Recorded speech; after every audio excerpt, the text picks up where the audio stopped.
Bacaan pertama. Bacaan dari kitab Yesaya pasal 50 ayat 4-9. Tuhan Allah telah memberikan kepadaku lidah seorang murid, supaya dengan perkataan, aku dapat memberi semangat baru kepada orang yang letih lesu. Setiap pagi, ia mempertajam pendengaranku untuk mendengar seperti seorang murid. Tuhan Allah telah membuka telingaku, dan aku tidak memberontak, tidak berpaling ke belakang. Aku memberi punggungku kepada orang-orang yang memukul aku, dan pipiku kepada orang-orang yang mencabut janggutku. Aku tidak menyembunyikan mukaku ketika aku dinodai dan diludahi. Tetapi Tuhan Allah menolong aku. Sebab itu, aku tidak mendapat noda. Sebab itu, aku meneguhkan hatiku seperti keteguhan gunung batu. Karena aku tahu bahwa aku tidak akan mendapat malu. Dia yang menyatakan aku benar telah dekat. Siapakah yang berani berbantah dengan aku? Marilah kita tampil bersama-sama. Siapakah lawanku berperkara? Biarlah ia mendekat kepadaku. Sesungguhnya, Tuhan Allah menolong aku. Siapakah yang berani menyatakan aku bersalah? Demikianlah sabda Tuhan. Syukur kepada Allah. Bacaan Injil. Inilah Injil suci menurut Matius. Kemudian pergilah seorang dari ke-12 murid itu, yang bernama Yudas Iskariot, kepada imam-imam kepala. Ia berkata, "Apa yang hendak kamu berikan kepadaku, supaya aku menyerahkan dia kepada kamu?" Mereka membayar 30 uang perak kepadanya.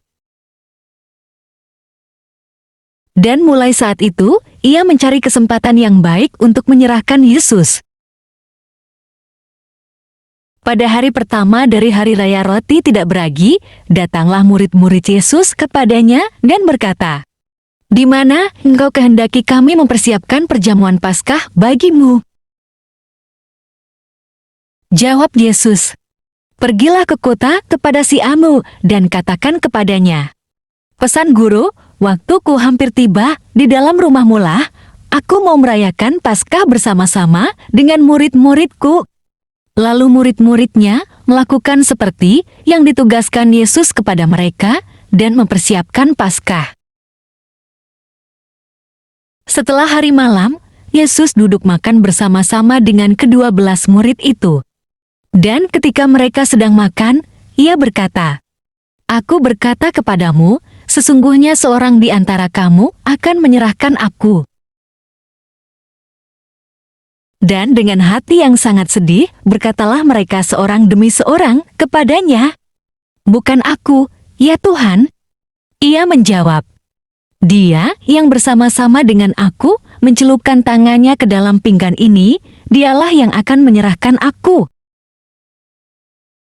Anak manusia memang akan pergi sesuai dengan yang ada tertulis tentang dia. Akan tetapi, celakalah orang yang olehnya anak manusia itu diserahkan. Adalah lebih baik bagi orang itu sekiranya ia tidak dilahirkan." Yudas yang hendak menyerahkan dia itu menjawab, katanya, "Bukan aku, ya Rabi." Kata Yesus kepadanya, "Engkau telah mengatakannya." Demikianlah sabda Tuhan. Terpujilah Kristus. Bapak, Ibu, dan saudara-saudari terkasih dalam Kristus Yesus, mari kita mendengarkan sejenak renungan hari ini.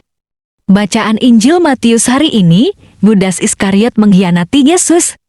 Sama seperti bacaan kemarin Selasa 26 Maret tahun 2024, yang mengisahkan penyangkalan Yudas Iskariot dan Petrus. Hari ini, kita tidak mengulang membahas mengenai Yudas, tetapi ada baiknya kita merenungkan diri kita sendiri dalam hubungan pribadi kepada Yesus Kristus. Setiap tahun, gereja mengajak umatnya bertobat dan kembali ke pangkuan Yesus. Dengan cara hidup menurut teladan Yesus yang syarat dengan perbuatan kasih dan tidak melakukan perbuatan dosa. Atau hidup benar sesuai kehendak Allah. Bukan ibadahnya atau mengenang peristiwa sakral bersejarah yang menjadi fokus perhatian kita, tetapi yang lebih memprihatinkan dari tahun ke tahun. Umat Katolik berbondong-bondong menghadiri sepekan ibadah Paskah dan bisa kita saksikan gereja penuh sesak. Namun setelah Minggu Paskah berlalu, umat Katolik menyebar entah kemana sehingga gereja tidak lagi penuh sesak. Sebab umatnya pada sibuk urusan duniawi dan kembali menomorduakan pergi beribadah ke gereja. Perlu dipertanyakan, di mana pemahaman Paskah dan karya penyelamatan Yesus membekas dan menjadi rema bagi umat Katolik? Kemana empati dan simpati kepada pengorbanan Yesus yang diperlihatkan selama sepekan Paskah ini? Mohon maaf, tak bermaksud menghakimi, tetapi ini fakta. Bahwa kita manusia ini pandai bersandiwara atau istilahnya, banyak kedok di dalam diri kita. Padahal kita tahu bahwa tidak ada sesuatu tersembunyi di hadapan Allah. Apa saja yang kita sembunyikan di dalam hati dan di pikiran kita, pasti Allah mengetahuinya. Hidup kita di planet bumi ini sangat singkat, apalagi bila usia kita sudah senja. Sudah lebih dari 50 tahun, sudah waktunya kita berbenah dan mempersiapkan diri kita sebelum dipanggil pulang Allah.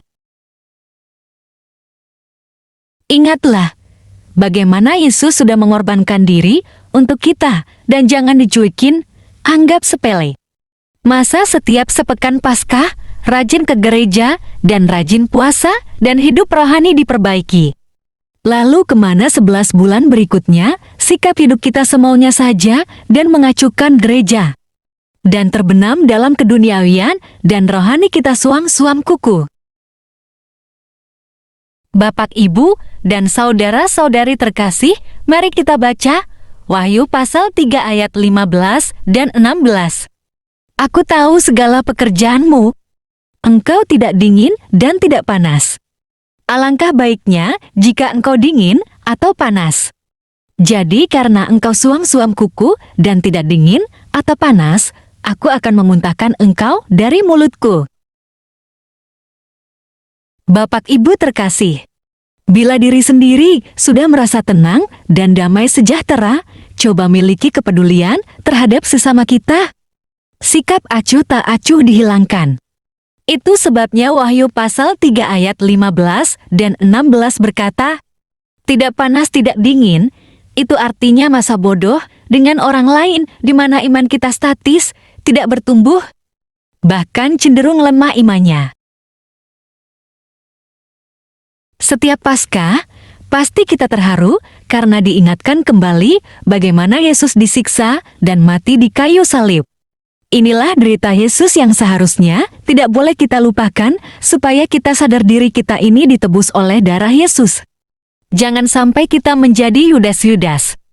Yudas Iskariot dalam bentuk dan penampilan berbeda.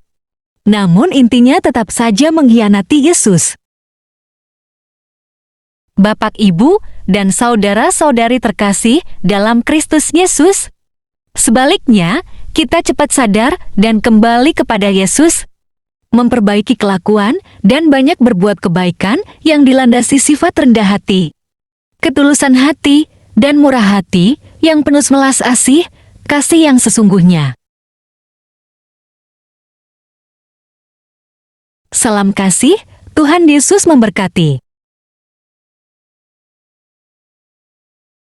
Marilah berdoa.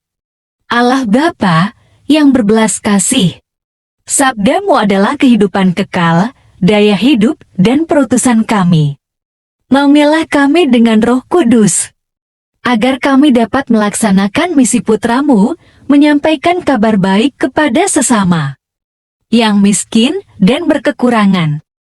Semoga daya sabda-Mu yang kami wartakan menyembuhkan sesama yang sakit, menghibur yang berduka cita, meringankan yang berbeban berat, meneguhkan yang lemah imannya, memberikan harapan baru bagi yang putus asa, Demi Kristus, Tuhan kami.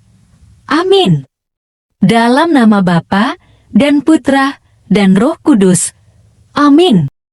Jangan lupa subscribe, like, dan komen. Terima kasih. Tuhan Yesus memberkati.